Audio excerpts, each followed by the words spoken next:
Hello दोस्तों। तो आज मैं लेकर के आया हूँ सेकेंड क्लास वर्ब और नाउन का। और इस वीडियो में 10 वर्बों को कवर करेंगे और कवर करेंगे उससे बनने वाला नाउन। जैसे रीड यानी होता है पढ़ना, और जो पढ़ता है उसको बोला जाता है रीडर। उसी तरीके से सिंग यानी होता है गाना, और जो गाने का काम करता है उसको बोला जाता है सिंगर। उसी तरह से प्ले यानी होता है खेलना, और जो खेलने का काम करता है उसको बोला जाता है प्लेयर। तो इसी तरीके से 10 वर्ब को इस वीडियो में कवर करेंगे और उस वर्ब से जो नाउन मिल करके बना है उसको देखेंगे। तो चलिए स्टार्ट करते हैं इस वीडियो की। एडवाइस, एडवाइस, इसे एडवाइस भी पढ़ा जाता है और एडवाइज भी पढ़ा जाता है, दोनों सही है दोस्तों। अमेरिकन एक्सेंट में एडवाइस पढ़ा जाता है, एसी को स, और इंडियन एक्सेंट में इसको ज पढ़ा जाता है, एडवाइज।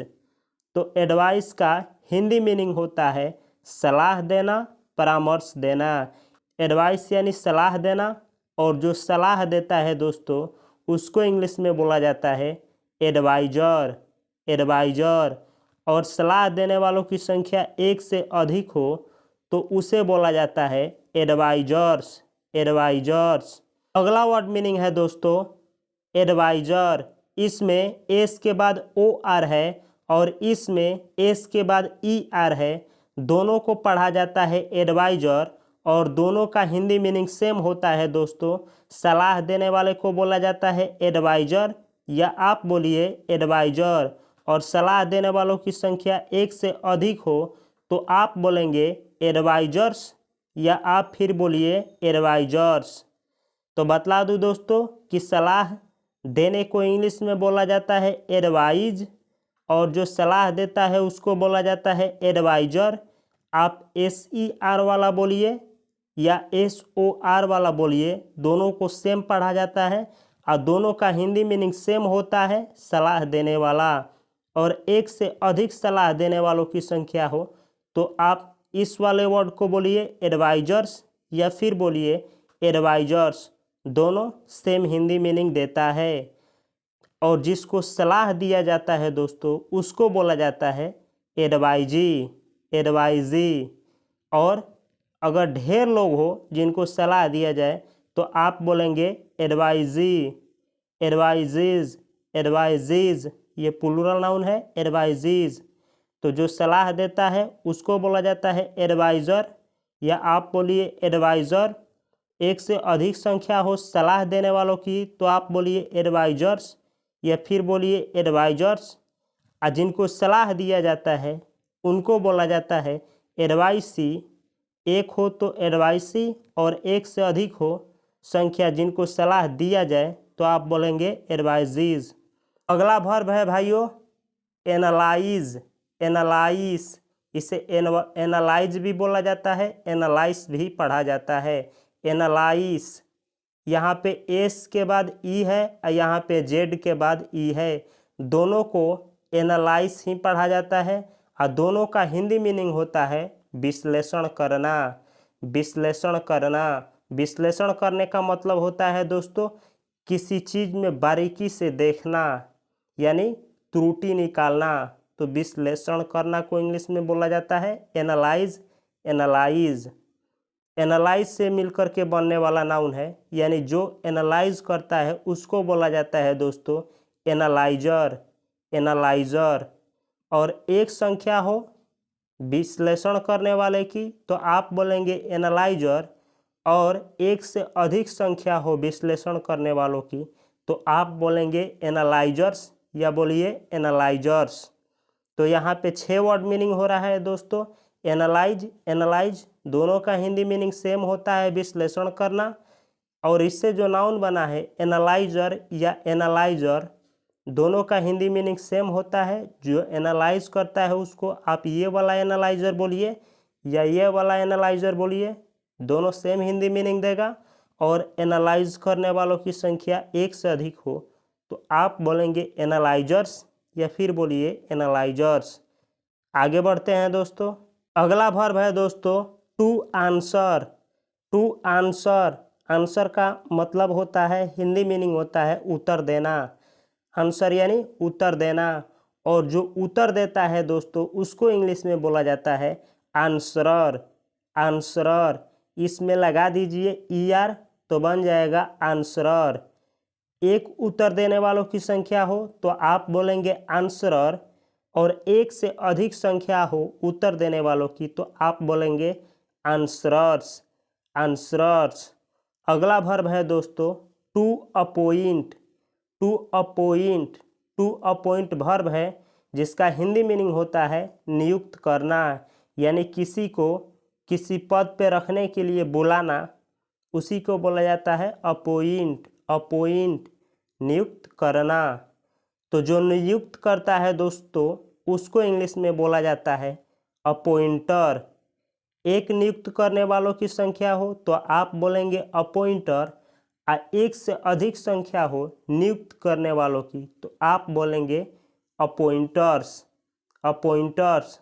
और जिसको नियुक्त किया जाता है दोस्तों उसको इंग्लिश में बोला जाता है अपॉइंटी। अपॉइंटी।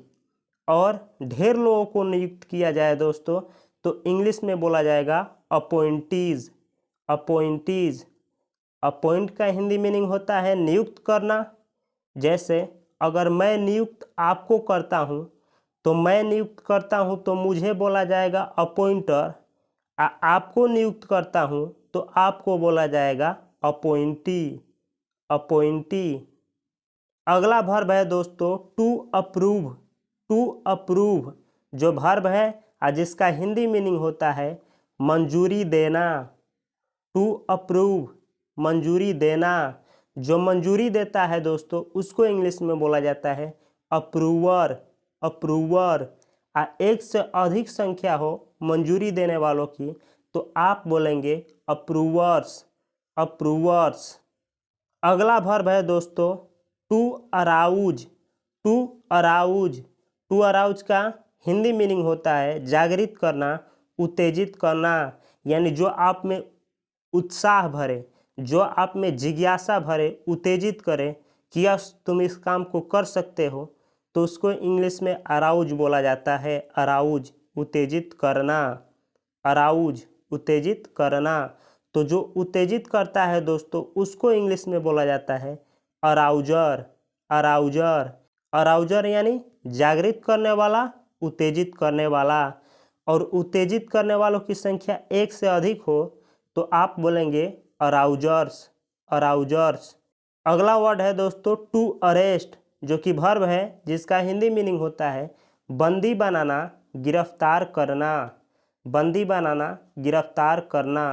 तो जो बंदी बनाता है दोस्तों या फिर जो गिरफ्तार करता है उसको इंग्लिश में बोला जाता है अरेस्टर।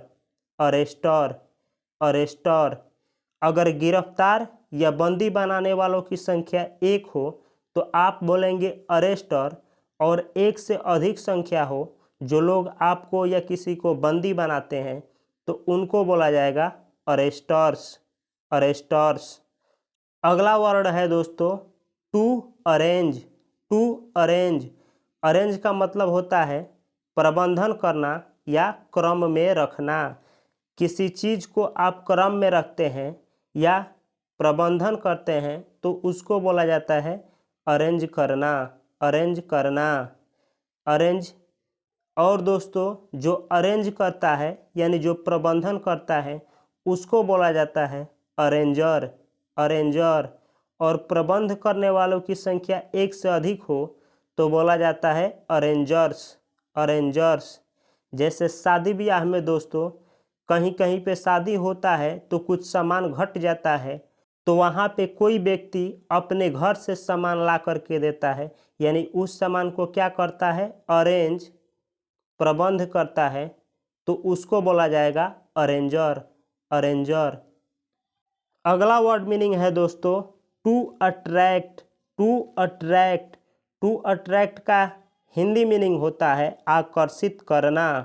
अट्रैक्ट वर्ब है जिसका हिंदी मीनिंग होता है आकर्षित करना। तो जो आकर्षित करता है दोस्तों उसको इंग्लिश में बोला जाता है अट्रैक्टर। अट्रैक्टर। और अट्रैक्ट करने वालों की संख्या एक से अधिक हो तो आप बोलेंगे अट्रैक्टर्स, अट्रैक्टर्स। या फिर आप बोल सकते हैं अट्रैक्टर। इस वाले में दोस्तों टी के बाद ओ आर लगा है और इस वर्ड में टी के बाद ई आर लगा है। जो मीनिंग ये देता है वर्ड वही सेम मीनिंग देता है ये वाला। इसको भी पढ़ा जाता है अट्रैक्टर और इसको भी पढ़ा जाता है अट्रैक्टर। अट्रैक्टर उसको बोला जाता है जो आकर्षित करता है। जैसे आप मुझको आकर्षित करते हैं तो आपको बोला जाएगा अट्रैक्टर, या बोलिए अट्रैक्टर। और आकर्षित करने वालों की संख्या एक से अधिक हो तो उनको इंग्लिश में बोला जाएगा अट्रैक्टर्स, या फिर बोलिए अट्रैक्टर्स। अगला वर्ब है दोस्तों टू असेंड, टू असेंड। इसमें डी रहेगा दोस्तों। टू असेंड का हिंदी मीनिंग होता है चढ़ाई पर जाना, बढ़ना, चढ़ना। यानी जो व्यक्ति ऊंचाई पे चढ़ता है दोस्तों तो उसको इंग्लिश में बोला जाता है असेंडर, असेंडर। असेंडर यानी उसको असेंडर बोला जाता है जो ऊंचाई पे चढ़ता है। जैसे जो पर्वतों पर चढ़ते हैं जो लोग उनको असेंडर बोला जाता है। असेंड का हिंदी मीनिंग होता है ऊंचे स्थान पे चढ़ना, और जो व्यक्ति ऊंचे स्थान पे चढ़ता है उसको इंग्लिश में बोला जाता है असेंडर। और एक से अधिक संख्या हो चढ़ाई पे जाने वालों की तो आप बोलेंगे असेंडर्स, असेंडर्स। अगला वर्ब और वर्ड है दोस्तों टू आस्क, टू आस्क।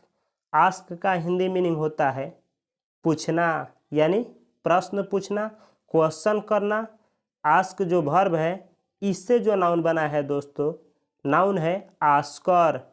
जो पूछने का काम करता है उसको इंग्लिश में बोला जाता है आस्कर, आस्कर। और पूछने वालों की संख्या एक से अधिक हो तो बोला जाता है आस्कर्स, आस्कर्स। यानी प्रश्नकर्ता को बोला जाता है आस्कर, और एक से अधिक हो प्रश्नकर्ताओं की संख्या तो आप बोलेंगे आस्कर्स। तो इस वीडियो से आप लोगों को क्या सीखने को मिला प्लीज़ कमेंट बॉक्स में कमेंट करिए और बोलिए कि ये सीरीज अगर आप लोगों को फ़ायदा पहुंचा रहा है तो इस सीरीज़ को मैं जारी रखूं, और नहीं तो इस सीरीज़ को मैं बंद करूं।